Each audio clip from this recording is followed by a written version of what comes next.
Europe 1, il est 8h32. Le vrai faux de l'info de la matinale. Laurent Guimier, bonjour. Bonjour Thomas. Vous vous penchez sur la diminution, décidément, du nombre des régions dont on a beaucoup parlé ce matin et ça fait s'étrangler pas mal de monde. Et oui, et ça met en colère le président de la région Aquitaine, le socialiste Alain Rousset. À chaque fois que ce projet ressort, il ressort aussi sec, monsieur Rousset, son « touche pas à ma région », avec un argument plutôt convaincant cette fois-ci, puisque Alain Rousset, au micro de Stéphane Place, nous invite à regarder ce que font les bons élèves européens. Regardez les pays qui réussissent le plus, c'est les pays d'Europe du Nord. Vous savez, au Danemark ou en Suède, combien il y a de régions pour des pays de 5 à 6 millions d'habitants ? 20 à chaque fois. Alors ça c'est très concret, quand Alain Rousset dit qu'il y a 20 régions au Danemark et 20 régions en Suède, c'est vrai ou c'est faux ?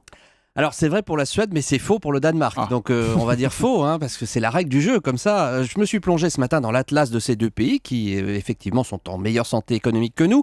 Et les découpages administratifs du Danemark et de la Suède sont formels. Suède, entre l'État et les communes, il y a 21 län, qu'on peut traduire par comté, mais c'est l'échelon qui correspond à notre région, c'est une collectivité élue au suffrage universel. Donc 21 län contre 22 régions en France métropolitaine, c'est pareil.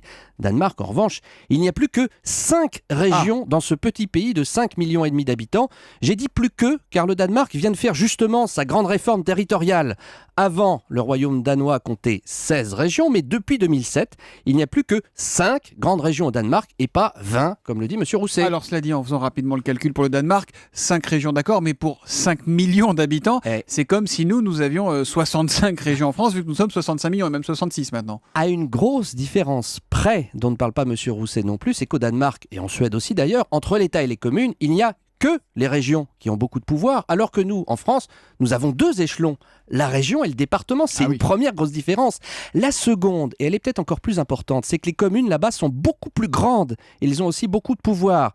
Jacques Attali, dans ses 300 mesures pour réformer la France, il y a quelques années, avait calculé qu'une commune en France comptait en moyenne 1600 habitants contre 30 000 en Suède et 55 000 habitants au Danemark, en moyenne par commune. Donc c'est clair, les Danois, ils aiment le hareng, le pain de seigle et les saucisses. En revanche, le millefeuille, c'est pas pour eux. Je me demandais où vous vouliez en venir avec cette conclusion. Toujours la bouffe. Bien joué. Merci Laurent Guimier, le vrai faux de l'info qui revient demain matin à 8h30 sur Europe 1.